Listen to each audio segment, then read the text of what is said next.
We did talk to Texas Governor Greg Abbott earlier today, as well as the chief of Texas Division of Emergency Management. Yeah, they provided an update to the state's response to this winter storm. This is what they had to say. The lead reason why power got shut off is because the generators of power, their operations froze up and they were not capable of generating the power that needed to be distributed. The good news is those operations have been improving over the night and this morning. There were 400,000 additional homes that received power. That power should continue to increase. One of the lead reasons in the Houston area in particular that caused power outages is the South Texas nuclear project was shut down because of an operational difficulty. It is restarted at noon today, and over the course of the next 12 hours should become fully operational. That will increase the power capacity for Houston as well as some other regions. In addition to that, there are other power generators that will be feeding into the system that will ensure that over the course of the day, there will be many other hundreds of thousands of homes across Texas that will be receiving power.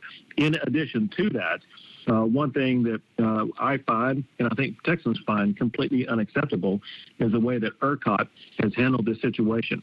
As a result, this morning, I declared ERCOT reform an emergency item for the legislature. I want the Texas legislature to immediately begin investigations into ERCOT to find out what ERCOT was doing to not ensure that it would have backup plans to make sure that generation capacity existed to ensure that no one would run out of power. We need to ensure that ERCOT never allows a situation like this to ever happen again. We suffered similar failures during a 2011 winter storm. Why were we not better prepared? That is the prevailing question today. So in 2011, back when I was not governor at the time, but there were reforms that were made in part that led to different distribution plans that relied a little bit more on some other different sources of power.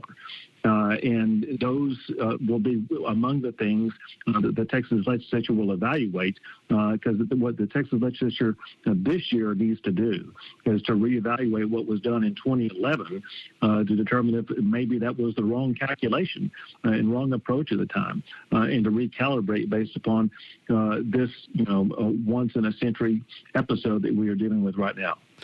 We've seen at least 8 people here in the Houston area who've lost their lives overnight because of either exposure or because of carbon monoxide poisonings, all related to people who don't have power. What assurances can you give the Houstonians and the people of Texas that in the next 24 hours they'll be getting their power back, and we'll try to keep people as safe as possible? What I am hearing from ERCOT is that power generation continues to onload onto the Texas grid as we speak. And power has already been restored for hundreds of thousands of homes across Texas. And I am told by ERCOT to expect that to continue as the power generation continues to onload to the Texas grid. Again, that said, we want to make sure that ERCOT is investigated to determine what their decision-making process was that led to these shortcomings.